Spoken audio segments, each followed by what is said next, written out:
a project which has happened in Scotland over the last year or so, and it's about the integration of health and social care data largely.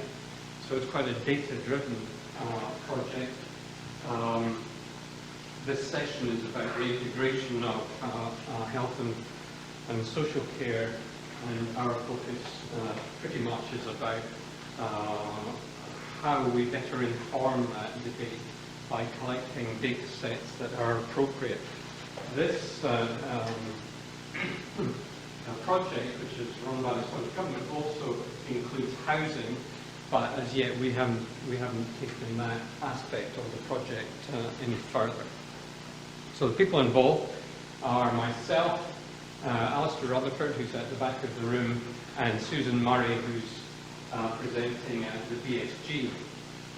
No, yes, she is. She's presenting at the BSG later tomorrow. Similar stuff. Okay, so for those of you who are not familiar with the system in the UK, health and social care systems are largely publicly funded. The NHS is responsible for the delivery of health care. Local authorities fund the delivery of social care, but within that general ambit, which is correct, the policies in different parts of the UK can differ quite radically. While it is still generally true that funding for healthcare and social care is largely funded, the way that it is delivered in different parts of the UK does differ markedly. Scotland, in many ways, is similar to the rest of Great Britain. Sorry, I made laps: Great Britain, UK, Scotland, England. These are nuances sometimes that people find difficult to come to grips with. Basically, Scotland, the rest of Great Britain means what the rest of the island. Broadly similar proportions of older people, broadly similar demographic projections.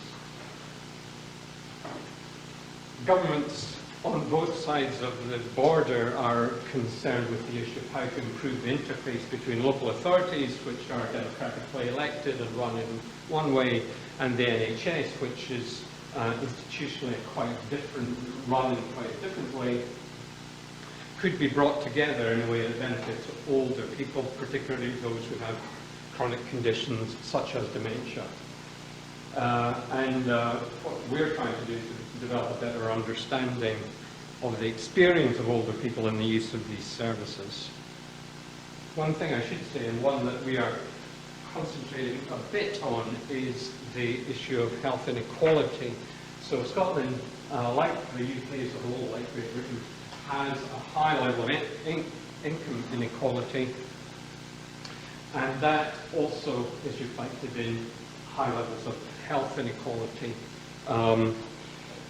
Poverty rates and deprivation are higher, well, sometimes they're higher than in other parts of the UK, and there is huge variation in health, with variance in life expectancy being larger than in most other countries.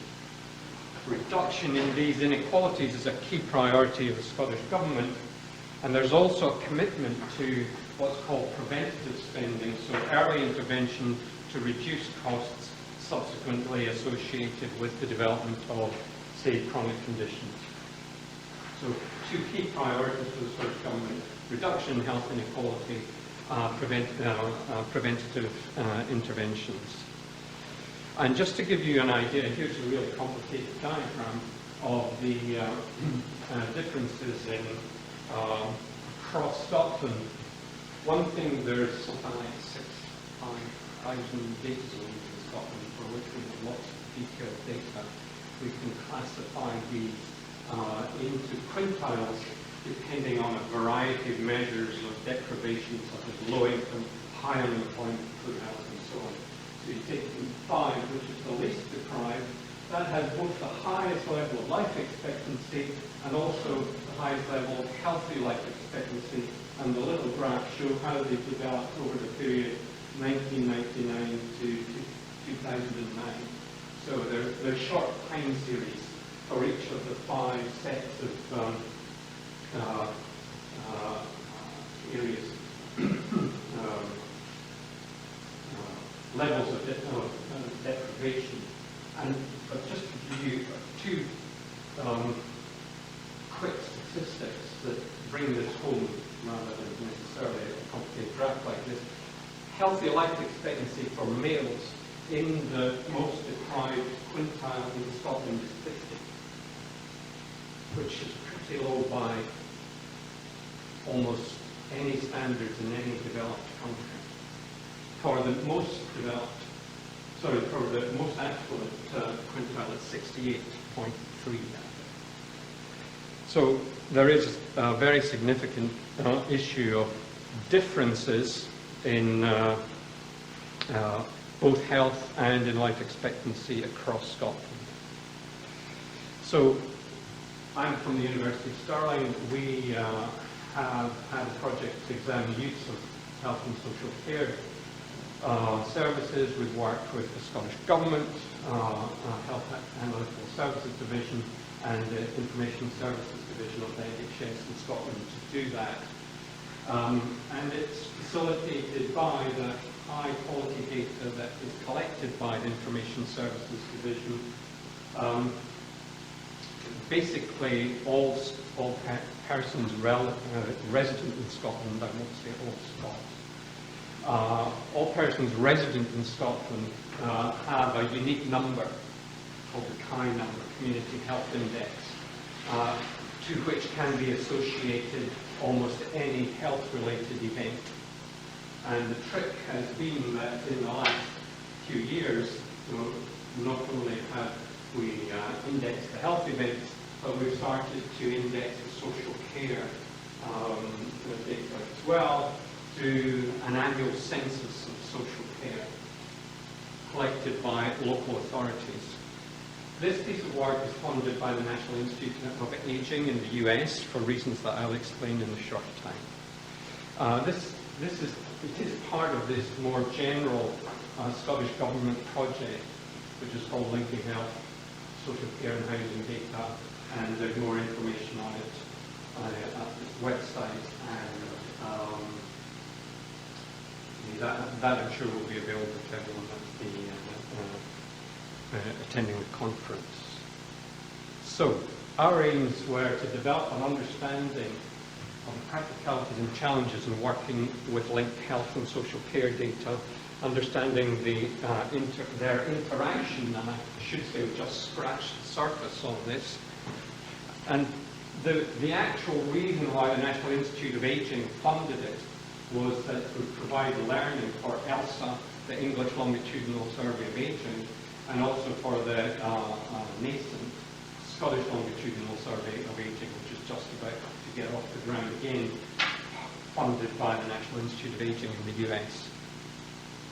So here's what the Scottish Government put together, and we've been trying to analyse 5 basic data sets: health data, health episode data for 2010-11, social care data, separate data sets containing home care data, and direct payment data for 2010-2011.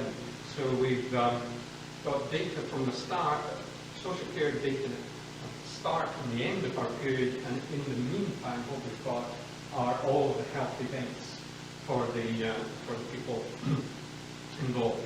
Prescribing data set for the 2010-11 data, which is kind of relevant for some of the discussion that Martin and Matt was talking about earlier on today.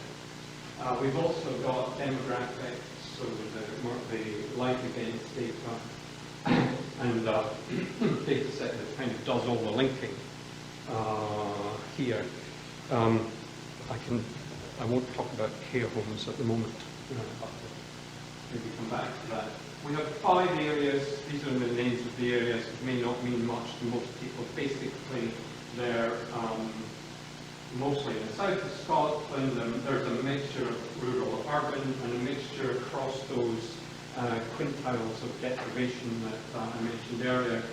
Around 170,000 people covered by the data set, so everyone is in, sort of age 65 and over, from the 2011 census. These are 5, there's a further 5 that are coming on stream shortly, we're led to believe. So we've got this 170,000 so far. Here, for example, directly from that data set is a Lorentz curve of the distribution of health hospital admissions among those age 65 plus. Basically, for that year, 75% had no hospital admission at all. And then 10% of the population accounted for 70% of the hospital admission over that period. So you've got a huge concentration of hospital events among a relatively small group of the population. This is how they were distributed by age and sex. So 65, 74, 75, 84, 85 plus are the age groups that we use. These are the distributions, whether over 65 have any kind of hospital admissions over that period of time.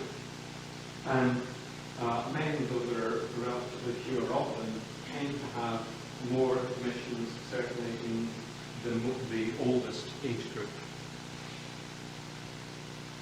This is how they're distributed by social care provision. So social care provision is a relatively small proportion receive social care of our total population. And we have 2 types, home care only and personal and home care. And to explain that, Scotland does have a policy that is different from the rest of the UK, which is called free personal care. So personal care has been provided free by local authorities since 2001, and that's a set of pretty closely defined services for older people. Home care would be to do with things like doing the shopping in general, domiciliary support. And what has happened since 2001 is that the costs of home care, personal care, have been such that local authorities have dropped out of home care on its own. So the people that local authorities care for are those who are at the more extreme end of the care needs spectrum. And again, there's a clear age gradient in that, and there's differences in that more is provided to females than to males. Still, it's a relatively small proportion of the overall population. So then you look at, well, what linkages could we think about?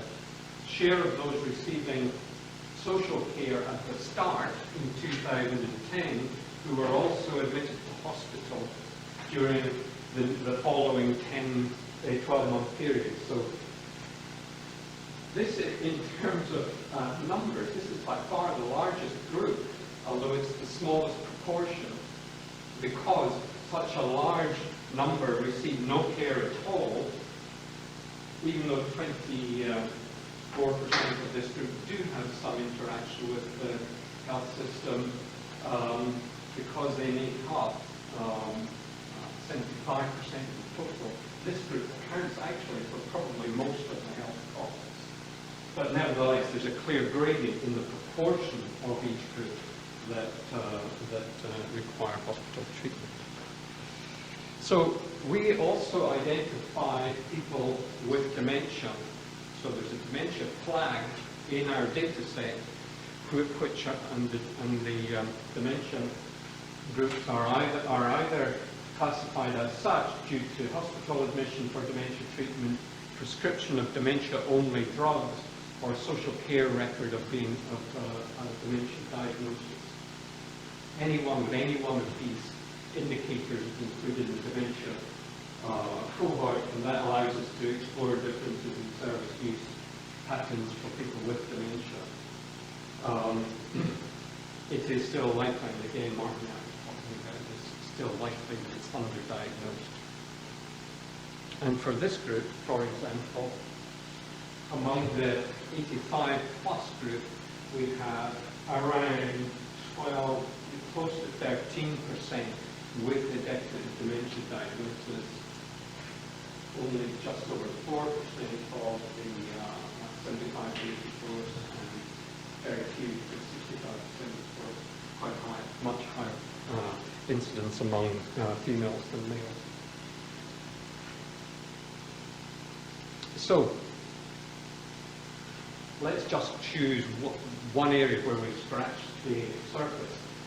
Think about modelling hospital admissions due to what the physicians would describe as an injury. This is in the same age groups. This is the proportion of people who are admitted with an injury. The 65%, it's a very small proportion, but there's a clear gradation with age and there's a clear gradation with gender.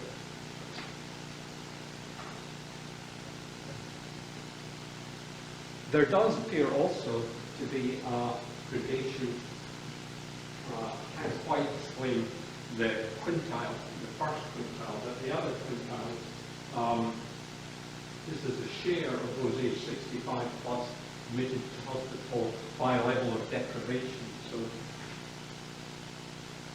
the incidence of having an injury generally declines with increasing affluence.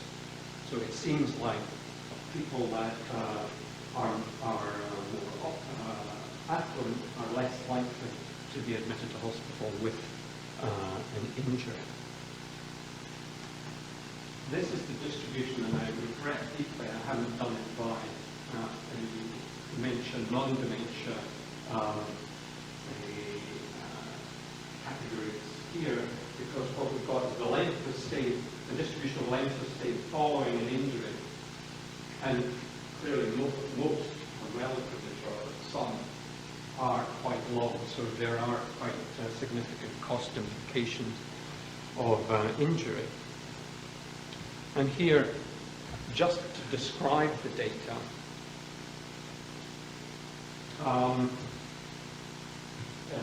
if you're male, you're less likely to be admitted with injury. If you're older, you're much more likely. If you're very old, much more likely again. If you were receiving care at the start of the period, then you're also more likely. There is some variation across local authority areas, and you might think, well, that's something to do with perhaps the preventative measures that people put in place in different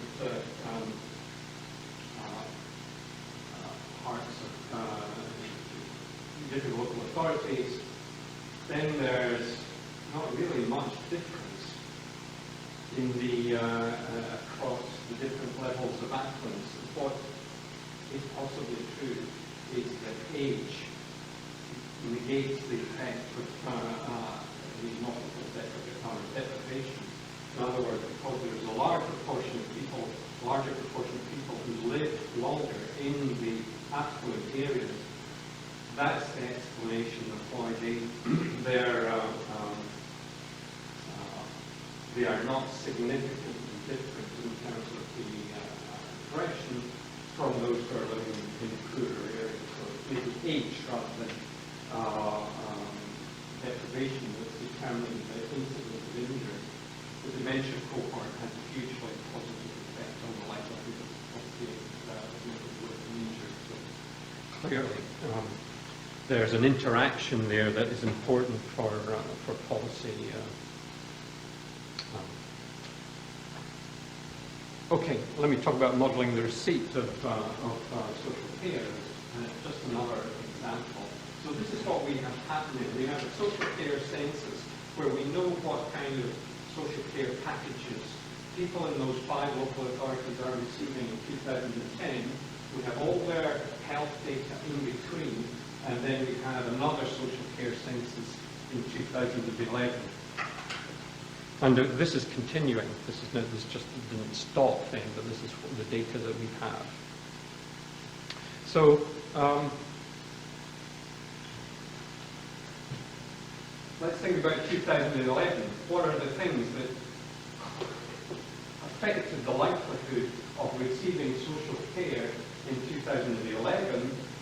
Things that happened to people where they lived or where they were in 2010. And actually, if they were receiving social care in 2010, these things had a huge momentum.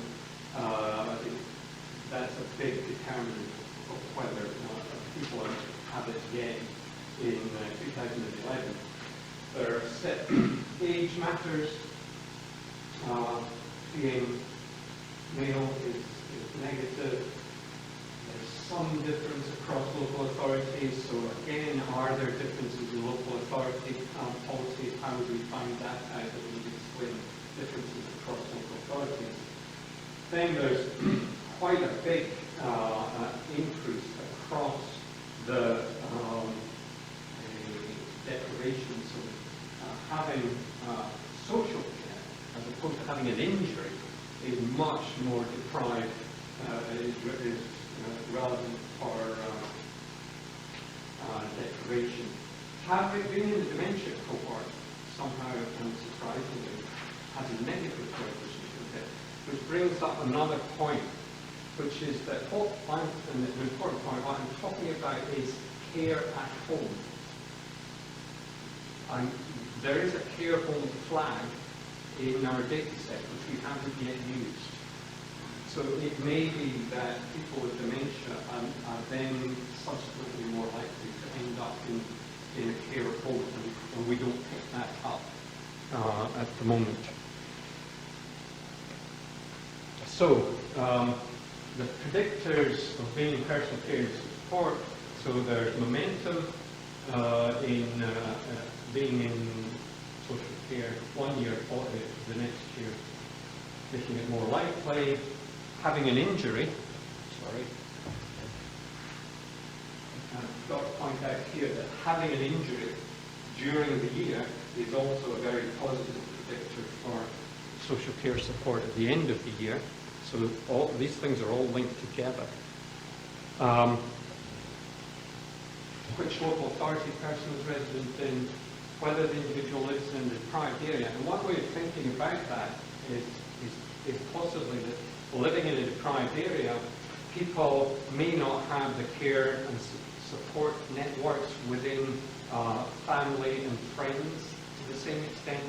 And it's also true that people in the more affluent areas will be able to buy care privately. So that what I'm talking about here is the publicly provided provision, not the privately provided care. And privately provided care is less important in Scotland than it is in the rest of the UK, I suspect. And I've already mentioned the dementia issue. So just to reinforce this, it's also true that people in the more deprived areas get more intensive packages of care. So this is the mean hours per week of care provision by age group, by the three age groups, but ranging from the most deprived to the least deprived areas. So there's a strong pattern of less intensive provision as you move into more affluent areas. Okay, so that's broadly discussion. Let me just say a little bit about where we're going, and then I'll finish. So this pilot, there are a lot of issues about trying to access this data, which I will not bore you with, but there's a lot of confidentiality issues, which do pose a challenge, not only for us, but also for the Scottish Government. We're interested in going into the care home flag, but I don't think that will be a huge problem.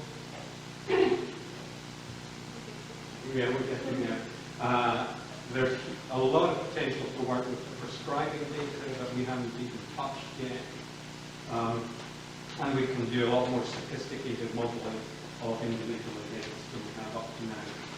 And we will hopefully use these data to simulate or to link into the Scottish Longitudinal Survey of Ageing, because its big selling point is that we will not sample from people's postcodes where they live, but from their health record. So we will use that famous number, the chi number, as our sampling frame. That's the plan. Okay, thank you.